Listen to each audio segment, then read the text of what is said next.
চাৱলীয়া চেঠৰ পৰা আধা ঘণ্টামান গ'লে আমি পাওঁ বিখ্যাত চিত্তোৰগড় কিলা আৰু এয়া আমি লাহে লাহে কিলাৰ ভিতৰত প্ৰৱেশ কৰিছোঁ।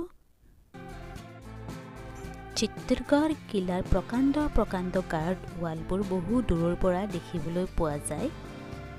বহুত দীঘল দীঘল এই গাৰ্ড ৱালবোৰ আৰু কেইবাখনো মেইন তোৰণ আমি পাৰ হোৱাৰ পাছত প্ৰৱেশ কৰিম চিত্তোৰগড় কিলাত। আৰু এই কিলা ৰাণী পদ্মাৱতীৰ বাবে বিখ্যাত, কিয়নো ইয়াতে ৰাণী পদ্মাৱতীয়ে নিজৰ দেহ ত্যাগ কৰিছিল।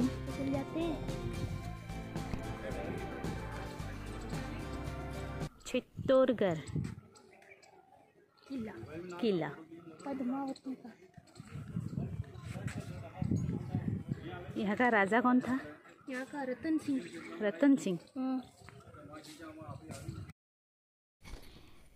प्रकांड सिरिबुर बगाई बगाई आमी गई आसो रानी पद्मावतीर मूल मंदिरটো চাবৰ বাবে।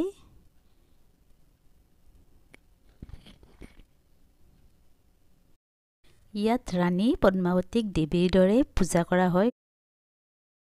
এইটো ৰাণী পদ্মাৱতীৰ শিলৰ মূৰ্তি আৰু ইয়াতে অখণ্ড প্ৰদীপ জ্বলি থাকে। ইয়াতে আমি সকলোৱে ৰাণী পদ্মাৱতীক সেৱা কৰিলোঁ।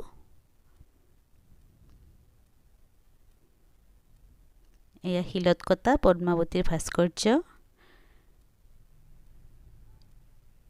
এয়া হৈছে প্ৰকাণ্ড গোমুখ কুণ্ড আৰু ইয়াতে ৰাণী পদ্মাৱতীয়ে গা ধুইছিল বুলি জনবিশ্বাস আছে। আৰু ইয়াৰে পানী কোনোদিনো নুশুকায় আৰু ক'ৰ পৰা পানী আহিছে কোনেও নাজানে।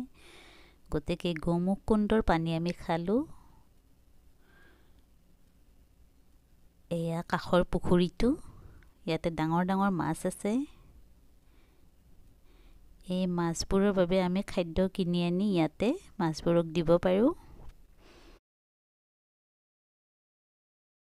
গোমুখ কুণ্ডৰ ওচৰতে আছে এটা শিৱলিংগ আৰু তলত এনেদৰে পানী নিগৰি আছে।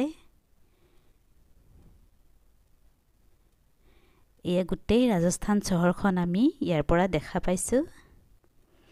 এয়া হৈছে ৰাণী পদ্মাৱতীৰ জহৰস্থল। এইখিনি ঠাইতে ৰাণী পদ্মাৱতীয়ে 16,000 ৰাজপুত ৰমণীৰ সৈতে জুইত জাহ গৈছিল যেতিয়া আলাউদ্দিন খিলজীয়ে চিত্তোৰগড় আক্ৰমণ কৰিবলৈ আহিছিল।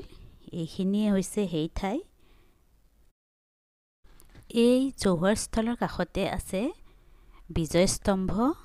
এইটো হৈছে বিজয় স্তম্ভ আৰু এই বিজয় স্তম্ভটো ৰাজস্থান পুলিচে এতিয়াও লোগো হিচাপে ব্যৱহাৰ কৰে। এইটো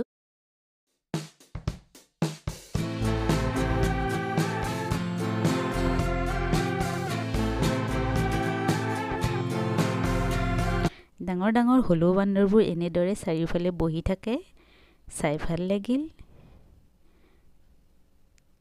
সিহঁতক দিগদাৰি নকৰাকৈ এনেদৰে লাহে লাহে আমি পাৰ হৈ গ'লোঁ।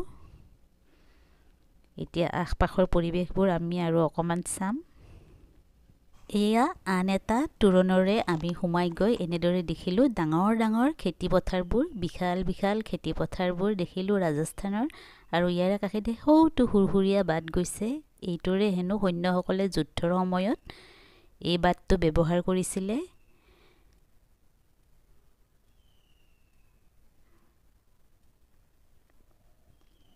চিত্তোৰগড় সঁচাই চাবলগীয়া ঠাই।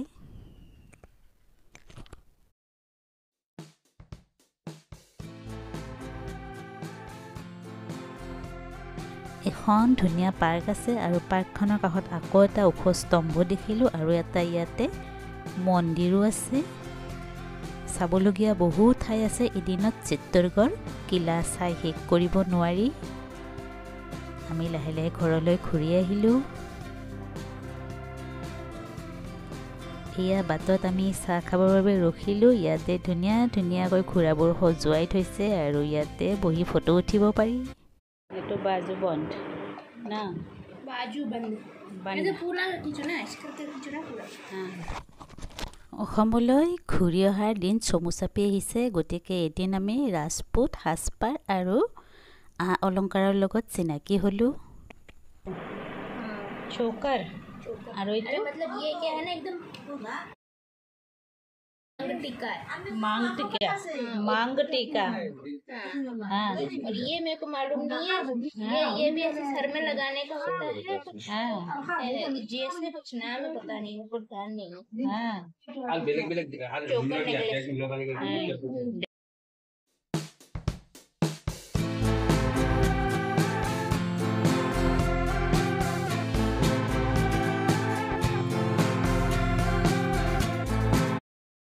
ৰাজস্থানত থাকোঁতে এই গুজিয়াবিধ খাইছিলোঁ তেওঁলোকে হোলী পৰ্বত এইবিধ বনায় ভিতৰত মাৱা আৰু কিবা কিবি দিয়ে খাই বহুত ভাল লাগে